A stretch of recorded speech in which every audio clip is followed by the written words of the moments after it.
Shalom, selamat pagi Bapak Ibu, Saudara yang terkasih di dalam Tuhan Yesus Kristus.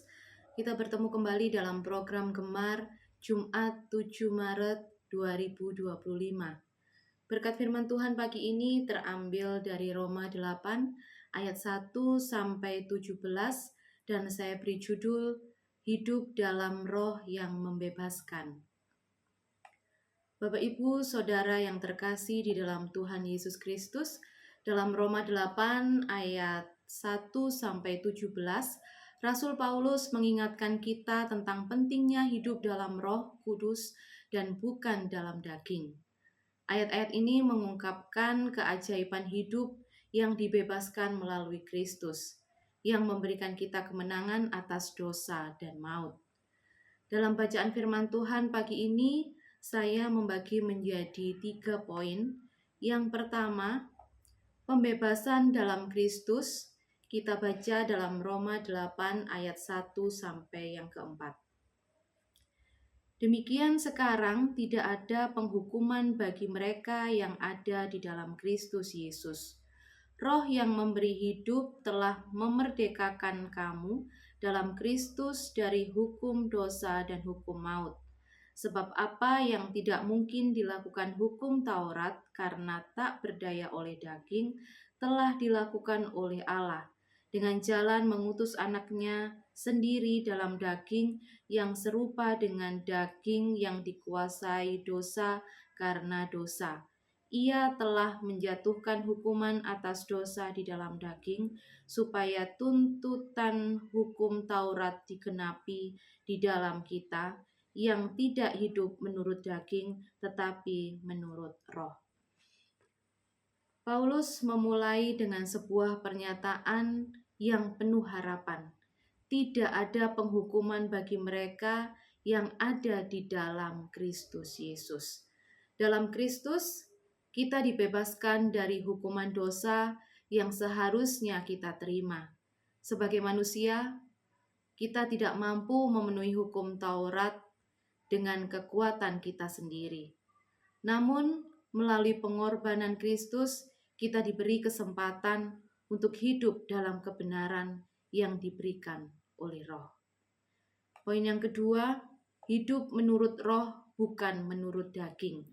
Kita baca dalam ayat yang kelima sampai yang ke-11. Sebab mereka yang hidup menurut daging memikirkan hal-hal yang dari daging.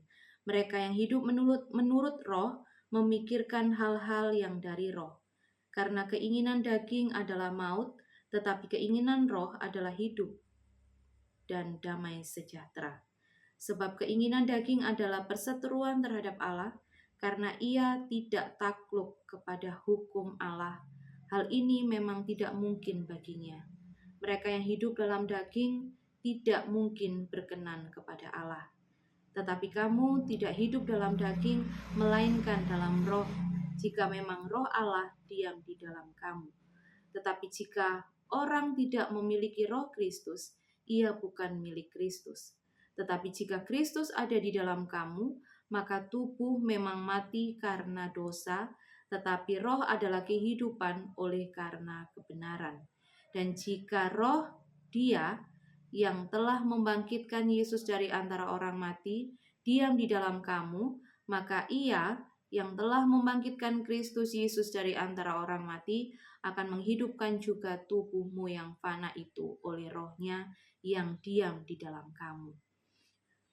Paulus kemudian mengajarkan kita perbedaan antara hidup menurut daging dan hidup menurut roh. Hidup menurut daging membawa kepada kematian, tetapi hidup menurut roh membawa kepada kehidupan dan damai sejahtera. Roh Kudus yang telah diam di dalam kita memampukan kita untuk hidup sesuai dengan kehendak Allah, memberi kita kuasa untuk mengalahkan dosa dan hidup dalam kebenarannya. Poin yang ketiga, anak-anak Allah yang penuh harapan. Kita baca di ayat yang ke-12 sampai yang ke-17. Jadi saudara-saudara, kita adalah orang berhutang, tetapi bukan kepada daging supaya hidup menurut daging. Sebab jika kamu hidup menurut daging, kamu akan mati.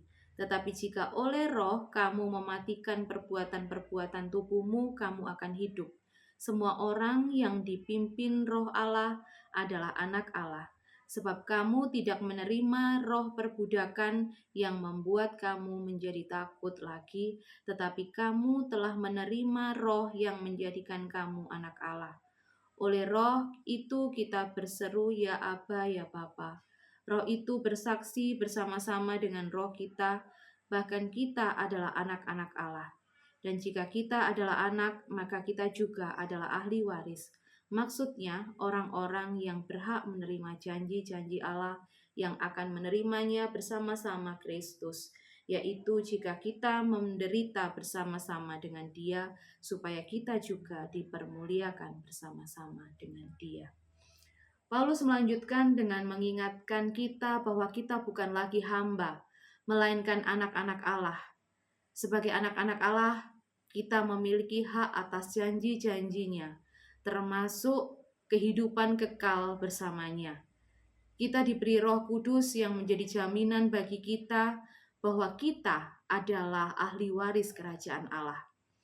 Meskipun kita menghadapi penderitaan di dunia ini, kita tahu bahwa itu tidak sebanding dengan kemuliaan yang akan dinyatakan kepada kita.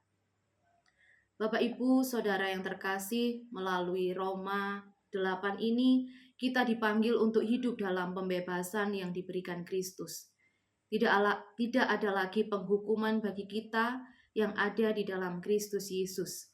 Kita dipanggil untuk hidup menurut roh, mengandalkan kuasa Roh Kudus dalam menjalani kehidupan sehari-hari.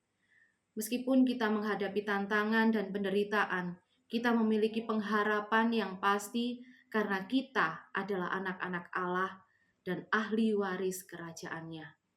Mari kita hidup dengan penuh keyakinan bahwa Roh Kudus yang ada dalam diri kita adalah jaminan hidup yang penuh dengan kedamaian, kemenangan, dan harapan kekal di dalam Kristus Yesus. Amin. Mari Bapak Ibu kita satu di dalam doa. Tuhan Yesus, kami mengucap syukur Tuhan untuk firman-Mu pagi ini yang mengajarkan kami anak-anak-Mu, meskipun kami menghadapi tantangan dan penderitaan, kami tetap mengandalkan Engkau karena Engkau adalah harapan kami satu-satunya dalam kehidupan kami.